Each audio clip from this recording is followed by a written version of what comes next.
In this video, I'm going to address the question, what is CPE, Clinical Pastoral Education? A brief outline.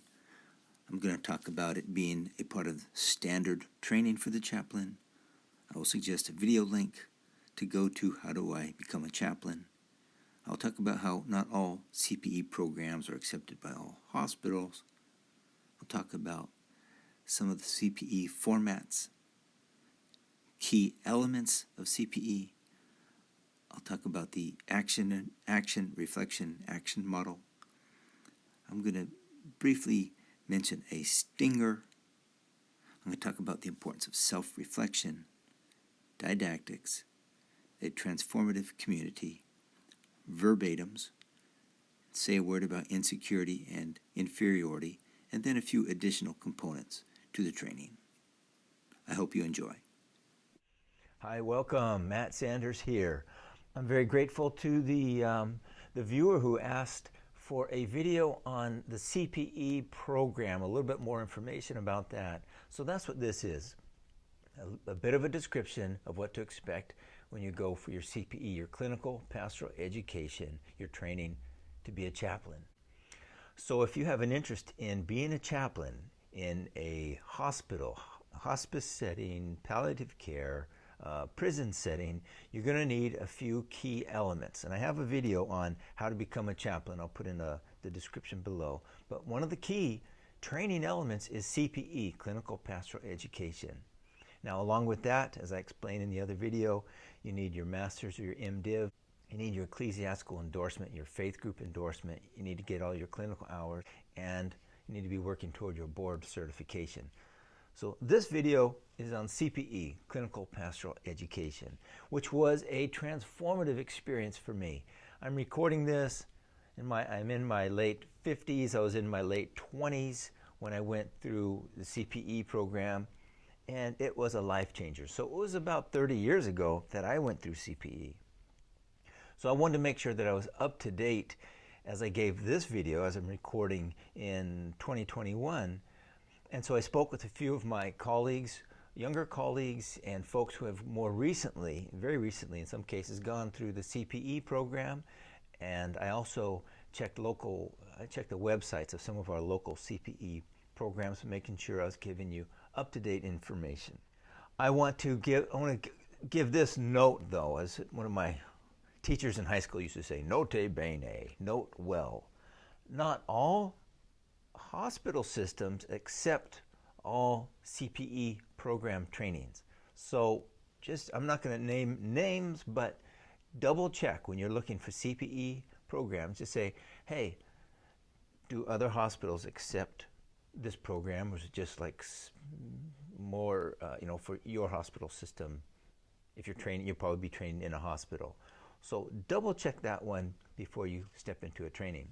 So CPE is, the training can be in a couple of different formats. You can do a year-long full-time training, or you could do extended unit. I did my training as an extended unit training. So I did 1 unit a year. These are not college units. These are CPE units.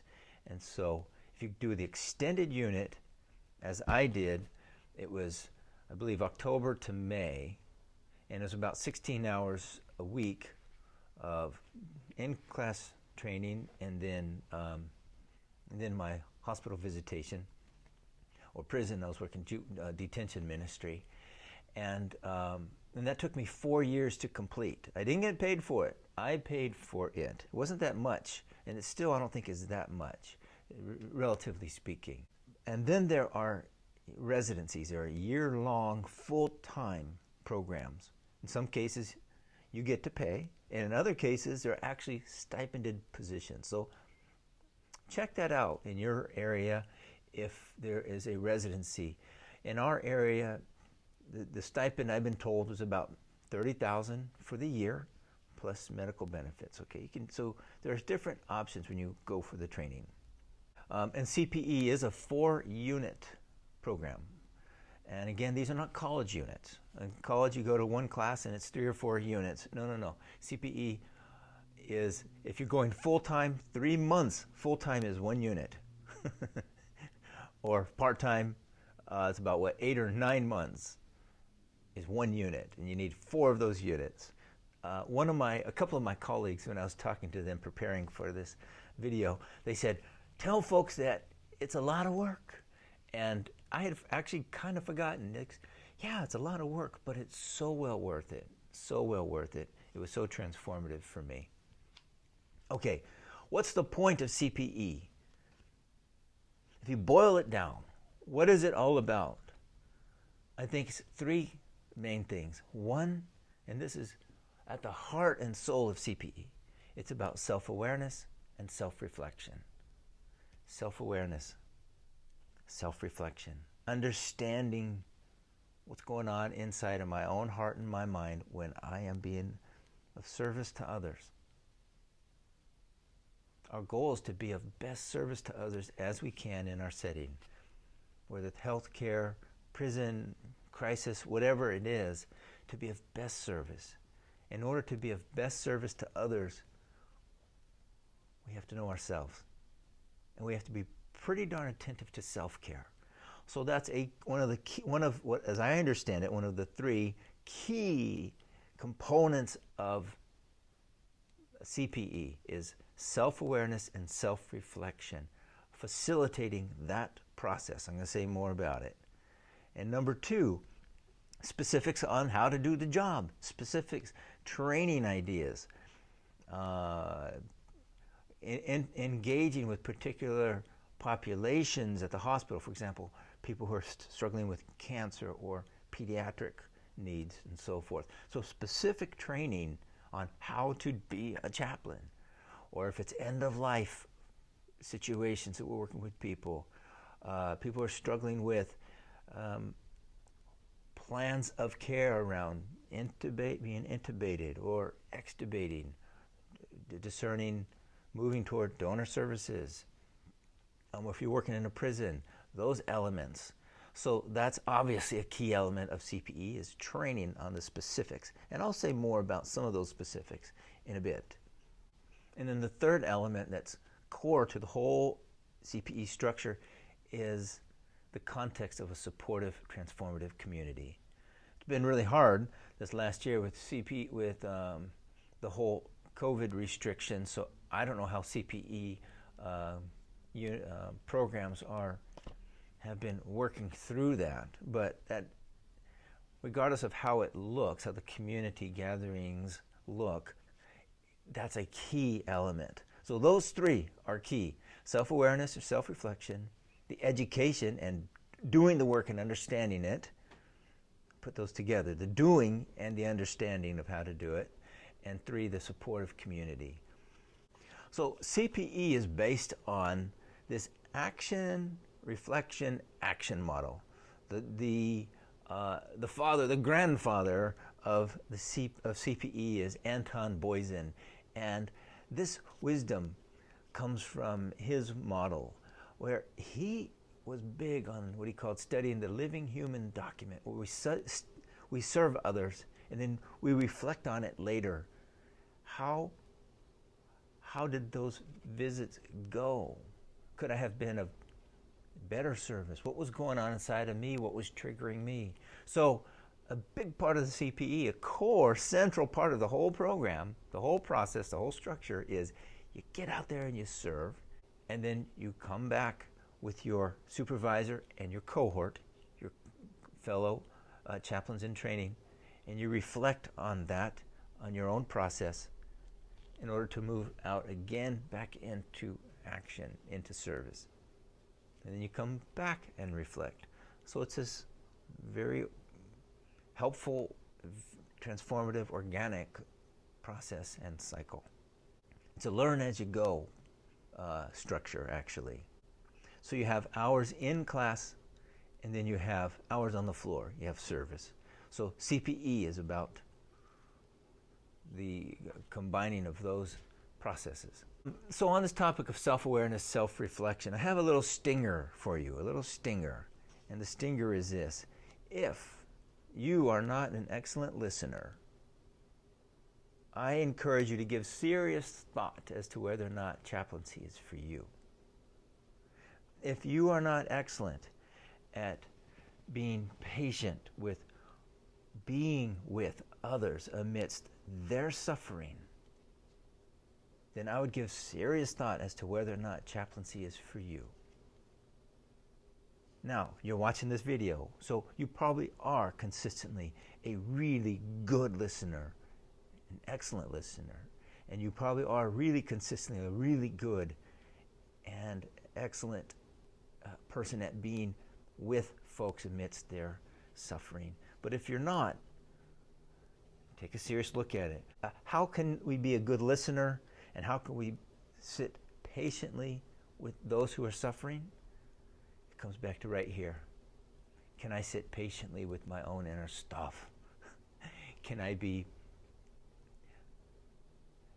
practice gentle self-care with whatever is going on inside of me? That's what it's about.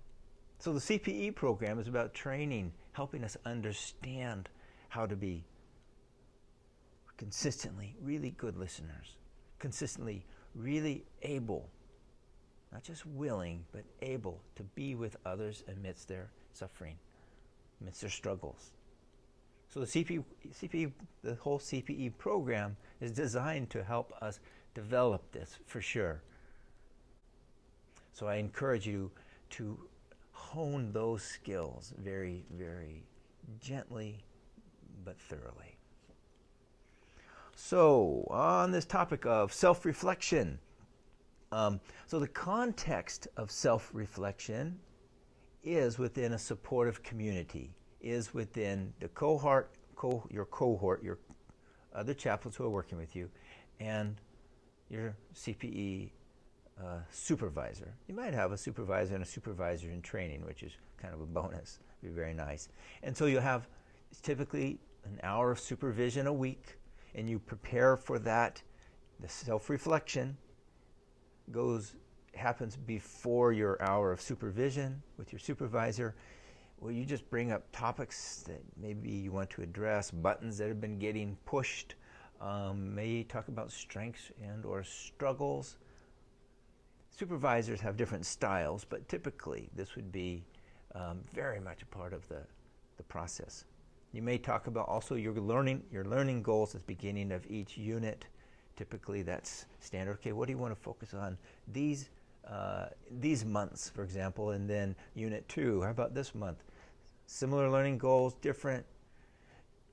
You want to focus on how to work with, let's say, oncology patients, one unit. Next unit, I want to work with trauma patients. Next unit, I want to work in the ER, emergency department, and see how I can be of better service in that capacity. So you have an opportunity to focus on your learning goals.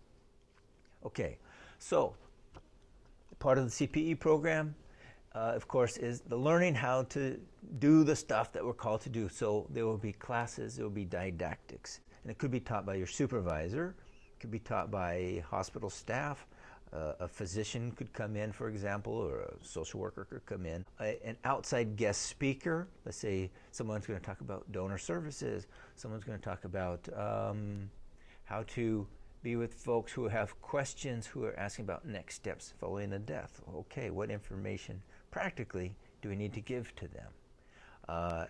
An outside guest lecturer may be someone from a different religious or cultural background that will give some specifics. When you're working with a Hmong patient, for example, these are some things you might want to keep in mind. So you expect some of those teachings, quite likely. Didactics may come from former CPE students who went through that program, who are now working as chaplains. And didactics could come from your cohort themselves, where a person will focus on a particular area of interest and then share that idea.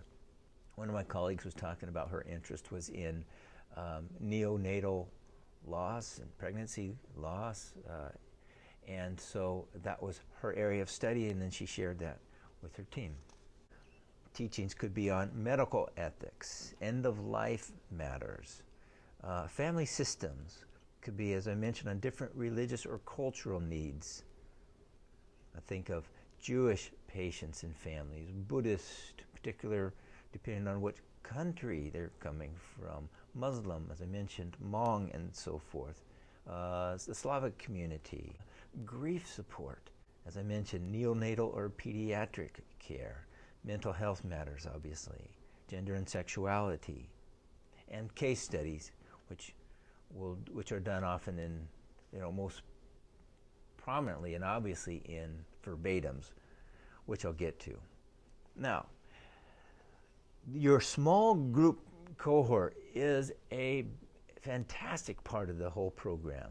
You really begin to build bonds with these folks, and you'll run up, it's very human. And so there's sometimes when you get frustrated with each other, but at the heart of it all, you're all there to support one another. And so there's really an atmosphere of collegiality and of compassion and of support all the way through it.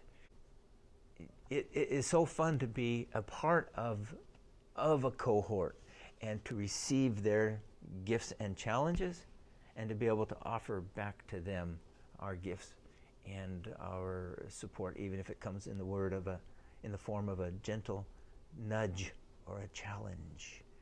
So generally you have weekly meetings, and you engage with folks with other different beliefs and backgrounds, and you give each other feedback. For example, when you do verbatims, I'm going to say a little bit more about that, but you might ask a question, why did you, I noticed that you said that you did this with a patient. I was wondering why you selected that route to focus on rather than that route. So they might ask these generative questions of us without being judgmental, hopefully, just for the purpose of self-awareness and self-development. They may notice a growing edge. They say, I noticed this pattern seems to be pretty common. Is that serving you well? Maybe not so well. Just offering when it's appropriate, when the space is safe, may give this little nudge to consider an area that one might take a look at for their own inner growth. And so working with the cohort is a key part of the CPE program. Now let's talk about the verbatims specifically. The verbatims, I love the verbatims, but they're tough. The verbatim is a word for word, as best you can remember, outline of a visit that you had. Now, you don't go into a visit with your tape recorder and taking notes. No. Don't do that. But after a visit, that's like a key visit, where something, some meaningful things occurred or things you really wanted to focus on and bring to the supervisor and your cohort, you'll come back and you have to write a verbatim. Now, verbatim is, what did I say? What did they say? What did I say? What did they say? This is the facial expression I noticed on the patient. This is their body language, seem to be saying this. And then I reflect on, and going on inside of me when they were saying this is what I was feeling. The reflections that I was having, the buttons that were being pushed when this topic was coming up, this is what was happening with me. So the purpose of a verbatim is not to come together and then to psychoanalyze the patient that you're talking about. No. The one you're talking about in a verbatim is you. So the purpose of the verbatim is to come together as a supervisor, the cohort, to reflect on your own inner process, your own experience for self-understanding, self-awareness, to move into, obviously, to nurture self-care, confidence in your work, so that we can be of best service to others that we can. For example, one of the questions might be motives. Like, let's say a person says, let's say one of your chaplains notices in your verbatim that the patient made a comment, a cancer patient, let's say, and they're concerned about dying. And then the conversation mentioned a few other things, but you never came back to the fear of dying. They might say, do you notice that that patient said that they were frightened of dying, and it just flew past? It was mentioned, and then, like, where did it go? How come you didn't? They might ask something like this. I'm wondering, why didn't you return to that comment? That's a huge comment. And then your response might be, oh gosh, you know what? I didn't even notice. It just flew past me. Or it might be, you know what? When they said it, it was almost with like a degree of lightness, and really what they were more focused on in the moment was they were really worried about this other thing. Was the doctor really hearing them? Did they have the courage to really express their get their questions out? So when the doctor and the nurse comes back, they would have the courage to ask the questions. So when they ask a question, when they're reviewing your your verbatim, it's not antagonistic, nothing like that. You know, it's just like, oh, let's hear more, you know, for self-awareness. And you might walk away from the exploration of your verbatim and go, you know what? I did miss that one. Gosh. Or you may realize, you know what? I was really uncomfortable. I didn't know what to do with them when they said, with that. When they said that they were afraid of dying. So I decided to go with this other topic because I was more comfortable with it. You know, oh, okay. Well, we noticed that. You still did good work, you did good support, but it's good self-awareness for the future. Okay. 2 of the biggies that I want to encourage you for self-awareness. 2 of the biggies I want to encourage you to be aware of are these: insecurity and inferiority. Fear and shame. Insecurity and inferiority. Fear and shame. Now, these 2 movements inside of the human person are as common as dirt. They're so common. We all have them. And I just want to encourage you to be aware when those arise. Just watch it. Just be aware. Oh, there's insecurity again. I'm feeling anxious, frightened. There's inferiority again. I'm feeling embarrassed, ashamed, shameful. Just be aware. Why? Because these movements, insecurity and inferiority, fear and shame, can push us without us knowing it if we're not attending to it, if we're not aware of it. Or they can pull us, you know, without us knowing it if we're not aware of it. And so I don't think the goal is to try to get rid of those. No, those are going to arise. Those are going to, fear and shame, they're going to arise. They're so human. But just be aware and practice self-care. And in your own spiritual life, okay. One of my favorite prayers is, Jesus, I trust in you. Okay, there's anxiety again. There's embarrassment again, whatever. All shall be well. I can do all things to him who gives me strength, you know. Whatever works for you. But I encourage you to take a close look at those 2 elements in your own life, because they're a key part of, I think, of the human condition. And to ask, and to just observe, when you get triggered into your insecurities or inferiorities, your fear and your shame, when those get triggers, how do you tend to respond? Some people respond by attack. You know, it's like they draw their sword, they're ready to chop off a head, you know, or, you know, they just want to confront and punch and control and get their own way. Forget it, you know. In order to control the insecurity and inferiority inside of me, I'm going to control you. It's like, ooh, is that what's happening? Or kind of the opposite is, oh, I'm feeling insecure and inferiority, those things. I'm just gonna hide. I'm gonna bail. I'm gonna avoid all of this.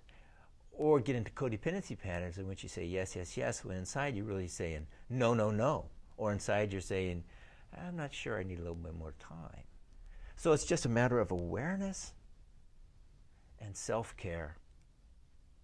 And these go a long ways in being of service to others and in modeling pretty healthy way of being with our own lives.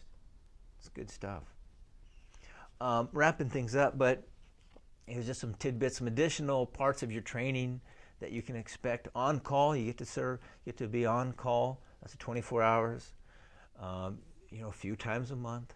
Again, it's a lot of work. Yeah, they put you to work. You may have to or get to lead prayer or reflection in your class.